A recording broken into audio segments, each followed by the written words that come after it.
everyone. Welcome to another show of the Virtual Success Show, where I am joined by my co-host, Barbara Turley. Good morning, Barb. Hey, Matt. How are you today? I'm excellent. Yourself? I'm pretty good. I'm happy that my voice isn't sounding as husky as it was earlier because I have a bit of a cough at the moment. But yeah, good radio voice. Good radio voice for today. Very good.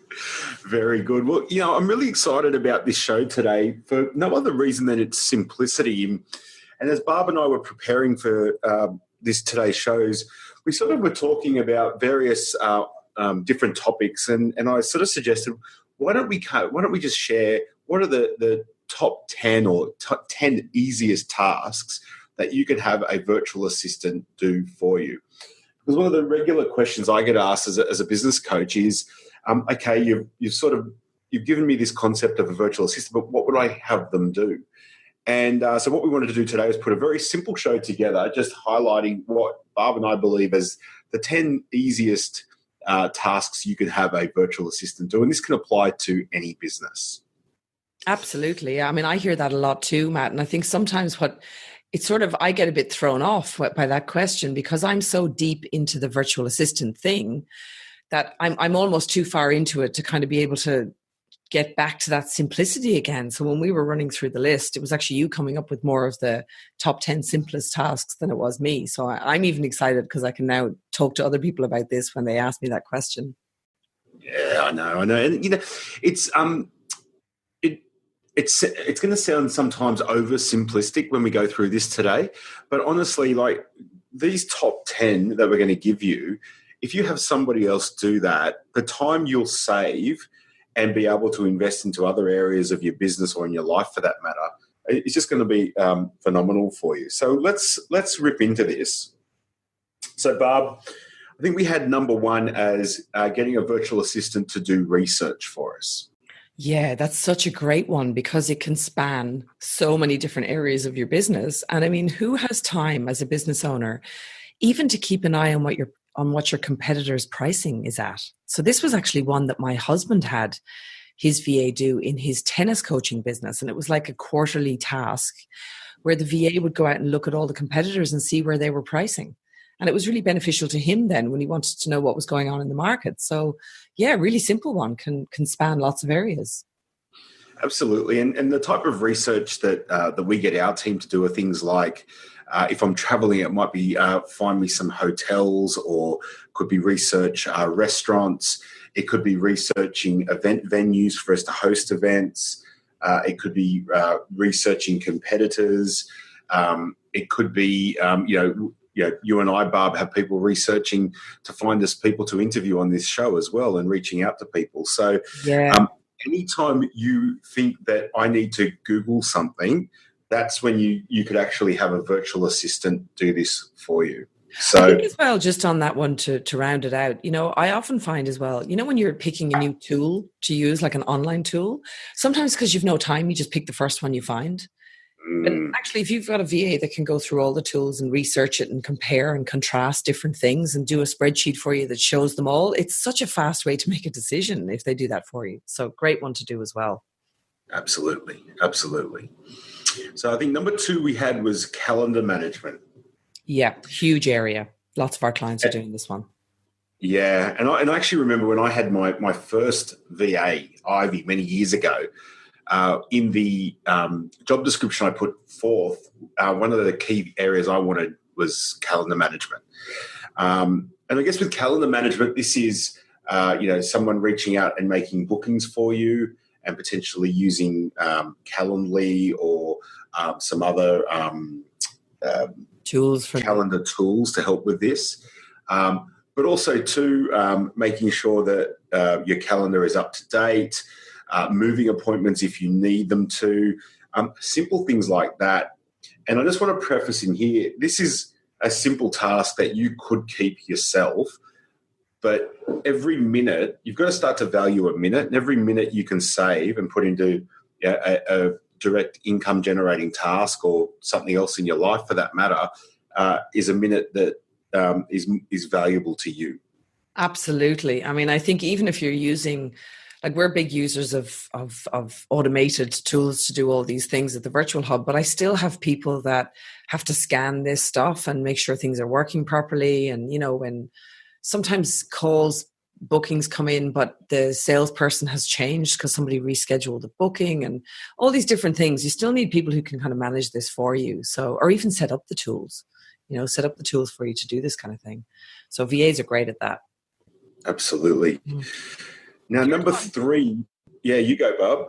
Yeah, so one actually that I've definitely used this one quite a bit, and it's something I'm terrible at and I've no patience for myself, formatting documents, right? So let's say, even the other day I had something come in from PayPal where I had to verify a new account I was using, and they sent me this link to a letter, and they said, the instructions were, can you put this on your letterhead, print it out, sign it, and send it back. Now, obviously, the virtual assistants I have are offshore, so they can't print it and put it on my desk for signing. But I just shot it off to one of my VAs and I'm like, can you just stick that on one of our letterheads? Because I just have no patience for that. I don't even know where the letterhead is, to be honest. And it came back to me in a second, and I didn't have to do that. So that's just a simple example of a document that somebody can quickly do for you. I'm sure you'd have bigger documents than that, though, Matt, going on in your business. Well, there is, but also too, I think for me with formatting, the number of times where I've had a Word document that I want to save down to a PDF, and just in that process, the formatting changes, and just frustrating. That's so annoying to do that. Yeah, so having somebody else that number one does it way better than I do, and number two has probably the better skill, that it's just so much easier for me on that. And so formatting documents, whether that's, for me, that's, Word, it could be PowerPoint documents, it could be Excel documents, simple documents that just need formatting. Converting something, you might receive a PDF and need it converted into an editable document. Anything like that, I think, is really, really simple. That's all VA work, yeah. Yeah, and one other thing just on formatting documents, I'm very good at creating new things, and I often create them on paper or on my whiteboard. So I can create, say, a new template on a whiteboard, take a photo of it, and have Vanessa, our virtual assistant, create that in Word or PowerPoint or whatever it is. And that's another really good formatting exercise that you can have your VA do. Yeah, and I think any business, the key point here is that all of these things we're talking about can work in any business. Doesn't matter what the business is. This is all just business management sort of stuff. So it's all business admin that every business Absolutely. has. The next one I love, Matt, because it's sort of like when I look at it, file management.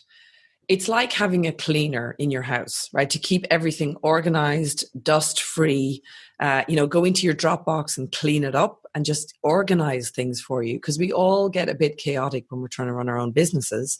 And for someone to just keep things tidy for you and to liaise with you on how they're tidying it is just gold, absolute gold. VAs can do all that. Absolutely. And I think with this too, if you have files that you want to, say, send to customers or clients also, having a VA who knows where it is and you can actually pass that task on to them and have it send it across is another really valuable task. Yes, you're not looking for the file on your phone. And yeah, that's great. Yeah, absolute VA work. Correct. So number 5 we had as create and sending newsletters. Mm-hmm. I think a really underrated marketing strategy is sending valuable content to your tribe. And I think what holds a lot of people back is the use of technology, whether that's MailChimp or any other CRM programs.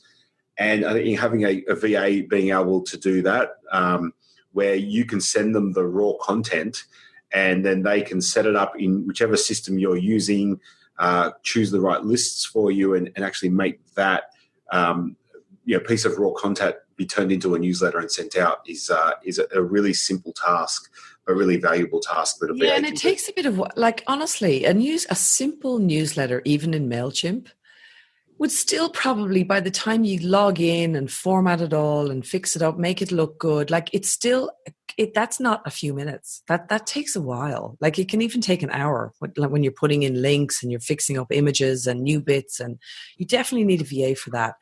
And look, a lot of people get stuck here because they think, no, my newsletter, I have to write it. There is a way that you can create a newsletter that has a process attached to it. Maybe you have to write a little intro blurb. But I've actually gotten to the point with our newsletters where we have like segments in there for the latest blog post. There's a bit about the latest podcast. And we kind of have sections that are always the same stuff, but the VAs just swap in and out what's happening during that week or during that month. So it's a very good way to kind of work with your VA on making it a simpler process so that you actually do it. Because a lot of newsletters don't go out because you just can't get to it. Common problem.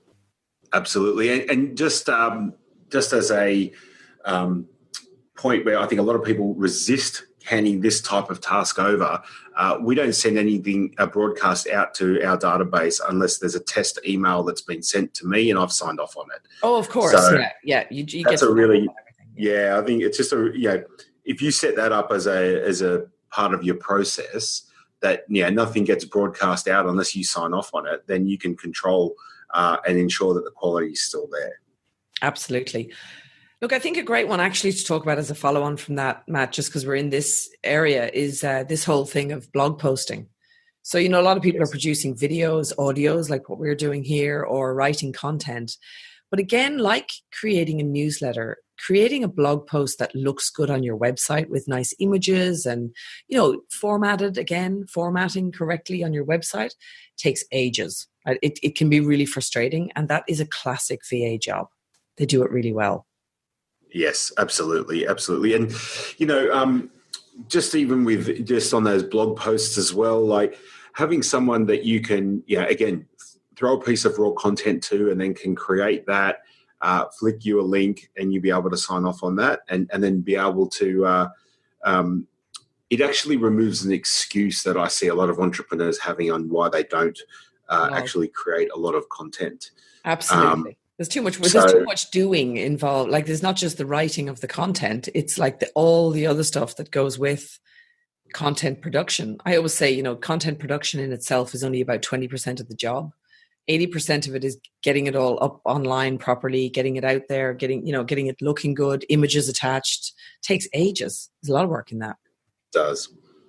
And so we might flick into number 7, which is, we're talking a lot about content here, newsletters, blogs and the like. And one, I was mentioning to Barb as we were preparing for this show, I really struggle sitting down and writing content. But if you ask me to talk on a topic, I can go for it. And so what I have our VAs in our team do is a lot of transcription, simple transcription, where I will audio record a piece of content and then I'll send it off to them and ask them to transcribe that. That way, then I can edit that, and then that might form an article, a blog, a newsletter, whatever it might be. But the transcription piece is a really invaluable task for me because I really don't like sitting down and typing. Yeah, and it's not for everyone, but for me, it's much easier as well. Like if somebody was to give me, and I actually did this with a couple of blog articles where I just got a VA to hash together a couple of points, research a topic, put it together, because I find it very easy to go in and edit something really fast and even almost rewrite it really quickly rather than starting from scratch and having to, sit down with a blank piece of paper. So like that, you can even put a blog post concept together, record it if you're like this, get a rough transcription of it, and then you clean it, or you have a writer clean it up for you. But that's a really good way to use VAs as well. Speed up the process. It's reducing all the excuses, Matt. There's no excuse, see? Absolutely. So we're up to number 8. Number 8 is so you've now created your newsletter, you've created your blog, and you now need to obviously often get this distributed out there utilizing social media. So having a VA distribute your content for you through social media. So just note, we're not asking them to create a whole heap of content. We're asking them to, through various channels, it might be Facebook, Instagram, LinkedIn, Twitter, etc., actually syndicate that out through those channels. Yeah, and I think the thing to remember here is with across all those different channels, you might have one blog post, but there are different image sizings and different ways of distributing the same piece of content across different platforms. So for example, Instagram is obviously very visual and very visual heavy, so you need to have a strong image for that. Twitter is different again, with different image sizings and all that. So if you've got a strong process for your VA to follow, they can actually distribute it across multiple platforms, but make it look slightly different on all the different platforms, so that actually your content it comes to life a bit better. So VAs are great at that. So they love to create little images and things like that on Canva or whatever that takes a long time. Of course, you again want to be approving this stuff because it is going out across your public channels, but the grunt work is done. So that's the main thing to get right there. Absolutely. And I think one thing that I see a lot of business owners resisting here is giving access to these channels. I think at the end of the day, you have to trust your people, irrespective of whether they sit next to you in an office or, in another country. But there are ways you can, ensure that you've got the protection. So, for instance, I wouldn't necessarily suggest you setting this up on your personal Facebook or Twitter. Always make sure it's your business accounts. Make sure that you're monitoring what's going on as well. So it's that age-old, you can only expect what you inspect. And just be sure that you constantly have up-to-date access and ensuring passwords haven't been changed without your authorization. Well, actually, that's a really good point, Matt, because it sort of brings me on to the next one that I think links in here is this concept of reporting. So, for example, with social media, so let's say that you've got a VA that's distributing your content and even, in different ways across different social media channels. What I would recommend is that this is what our VAs do. They create a content calendar for the following week or two that's coming. And our VAs actually produce that calendar on a Google doc. And then they literally screenshot the whole thing and just give me a look at it. And then I can go, yeah, that's good. Yeah, a feel for kind of what's the plan, what wording is going to be on stuff, and you just give it that final tick, and it doesn't take that long to do it that way. But it's this concept of reporting back to you on the work before it goes out, and then you can do reporting afterwards on how much engagement it got, or what posts got how many likes, if your business has a lot of that kind of stuff going on, or if there was commenting going on certain pieces of content and all that kind of thing. Absolutely. And, reporting is, again, I think another underrated area in business. But this is actually one of the links that enables you to stay in control of everything while having others do these tasks. I think where an entrepreneur says, I don't want to let go of control, it's because they don't have sufficient transparency and access coming back to them and reporting coming back to them. So, it's underrated. It's the missing link, actually. I've seen this happen a lot where people have said to me, but I created my processes, I have all my task lists, I did everything that you told me to do, and there still were problems. And I think I actually only learned this by accident, really. I was like, but this is where things like establishing the reporting lines, the reporting structure. Is it a daily huddle where they report back to you on roadblocks, problems, and you can foresee things coming before they blow up? So reporting back in lots of areas is a really good way to lead. So you don't have to actually micromanage people, but you still have control over what's going on. So reporting is a really big one. And just on the reporting, just to wrap, just one last piece on this, I think you need to have operational reporting together with project reporting. So it's ensuring that if your VA is involved in a project, for example, designing or executing on a new website, that needs a specific report versus day-to-day tasks that they may be completing, like your social posts, your making sure that your calendar's up to date, etc. That's operational reporting, and I think you need to separate that in order to ensure that you're clear on what's going on. And also a point I want to add here on this reporting thing. A lot of clients will say to us, I don't think I have enough work for a VA to do. But if you think about all the areas in the business that you could have a VA create a report for you on a weekly basis, It is enormous, actually. It's almost like a dashboard where even things we were talking, about when you're looking at invoicing, like how many outstanding invoices do we have? There's reporting across lots of areas that a VA could collate data for you to make your life easier, which is the whole point of having a VA. So it's just thinking outside the box about how much stuff they actually can do that falls into admin and support areas, but it's just about you being clear and realizing that this is something you can let go of. And often we tell people let go of the stuff you're doing, but sometimes it's also thinking about what are the things you're not yet doing that you should be doing because you don't have time. And those are things that VAs can help with as well in this reporting area. Absolutely. So I think we're up to 1, 2, 3, 4, 5, 6, 7, 8, 9, I think, by my count. Yes. I've still got 3 on my list, Barb, so maybe we'll give listeners a couple of bonus ones. We'll give a few bonuses, yeah. So maybe because we were talking about the reporting thing, it leads nicely into this concept of invoicing. Now, This one is a key area where you can either get it really right or get it really wrong. So, Matt, I want to talk about the boundaries within this invoicing concept. So, of course, sending out a simple invoice where there's already a template and it's quite a good, strong process attached to it. Great, VAs can manage that for you. But Matt, talk to me about when this goes really wrong, when we get into like bookkeeping and maybe just stretching the boundary too far with a simple VA. Yeah, so I think bookkeeping is a specialist skill, and a virtual a virtual assistant, as in a personal assistant, is not the right person for that, because they don't necessarily understand from an accounting perspective what they're doing. Absolutely, yeah. I see this happening a lot actually with clients where people have asked me, can they do invoicing? And they can. It's just you've got to have a clear boundary about where in your own head around where the line is for a VA to stop. Yeah. When there's GST in Australia, there's VAT in America. When you're letting them inside zero, it's okay, but you have to have a strong boundary and a strong process, and you have to have strong training if you're going to do it. Correct. Can be done, but just be careful. And I think that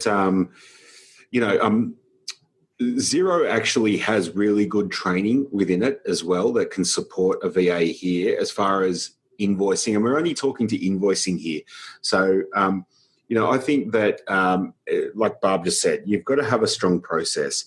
The beauty with say a software like Xero or MyOp is you can restrict their access, so you can actually they can't necessarily post payment or anything else. So I think it's important to restrict access on what they can and can't do, and like often if these systems are set up properly, then invoicing can be actually quite simple.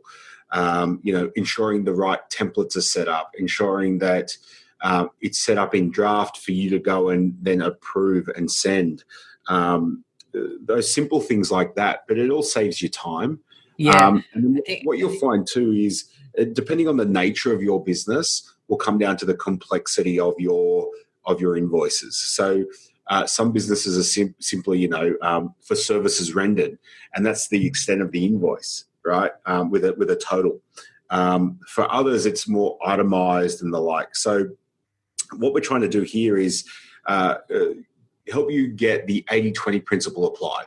So the more complex it becomes, the more involved, obviously, you'll have to be. But you want to get the simple, monotonous tasks, getting it set up, maybe getting certain categories put in there, and have it saved in draft so that you now, rather than having to maybe spend 10 minutes on it, only have to spend 2.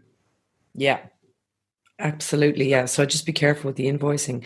So our couple of bonuses now. Travel. This is one you do a lot of, Matt. I'm really keen for you to talk about this. I don't do it myself. I like to do my own travel, but I don't travel that much, not as much as you. So this is your area.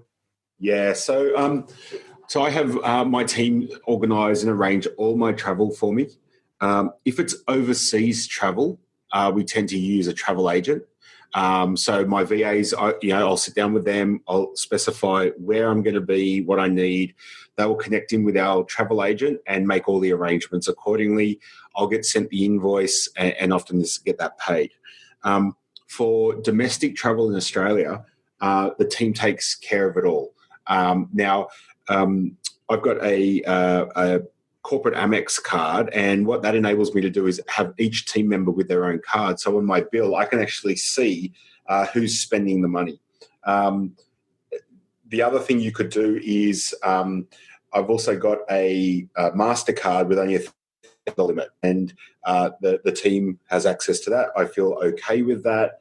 I monitor it, and I know who has access to that card also. They will book flights for me. So we have a process around that. They know, depending on where I'm traveling, the time of day I like to travel, my preferred seat, my preferred airline, etc.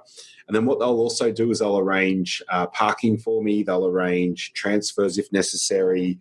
They'll arrange accommodation again if necessary.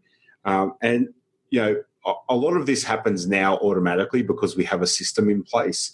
But if they're unsure, they ask questions, and it all gets entered into my calendar. They create an itinerary for me on my trips and send it through to me, and it's seamless. And it really does. That really works. And I think, you know, a lot of people would fail with this travel thing because they'd be like, can you just book me some flights? And then you end up on the wrong flight to the wrong place and nobody communicated. So it's this whole thing again of creating a process and a streamlined, well-oiled machine around what, you know, and being involved in it, having that, you know, leadership of that system. That works really well. And the other thing for us too is, sorry, Bob. That for someone who travels a lot, that's really amazing. And see, a lot of my travel gets charged back as well. So we've actually connected in the travel arrangements with then once I travel, there's an invoice raised, the receipts are all attached, and off it goes as well. So it works brilliantly. Yeah, that's really good, really good. Do we have that's 11 now. I've got one bonus in there. Did you have one more? I'm going to give one last. We'll give the 12th bonus. If you're an appointments-based business, appointment confirmations are great, and having a VA do that. And in our business, we do that via email and SMS. So we have all centralized within our CRM system. So we use Ontraport. So we send out, for regular coaching calls that I do, we will send out an email confirmation. If I'm traveling interstate and meeting with someone face-to-face, or it's a new meeting that, you know, I'm having, we'll send an SMS confirmation, and that all gets done. There's templates for that, and the team takes care of it. Yeah, and there's a process for it. I love that. Yeah, that's really good. That will help any business. And like we said at the beginning of this is like, this would be any business. So any business can use a VA. This is the key thing. And it's just about creating your processes and working with your team to make this happen and to actually get success with it. I think that's the big thing. Absolutely.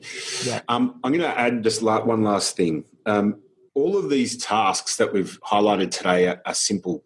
They're simple to do, but you must have a system in place if you're trying to leverage that somebody else to do these.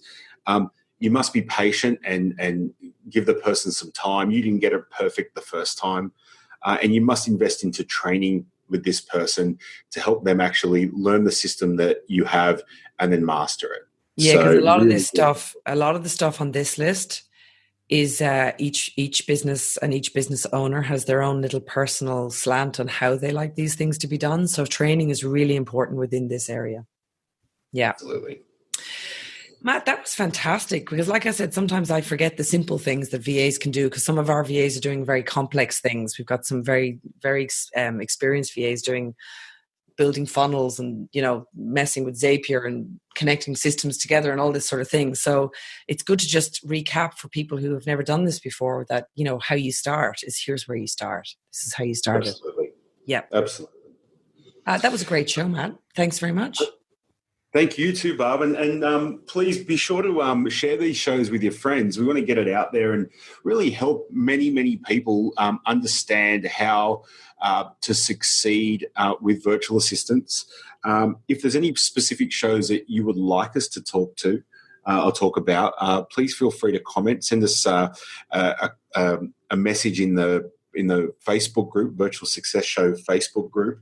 And yeah, as I said, share it out there. And the more people we can help, the happier Barb and I are. And we both look forward to speaking to you all soon on our next show. And thanks for showing up again. Thanks, everyone.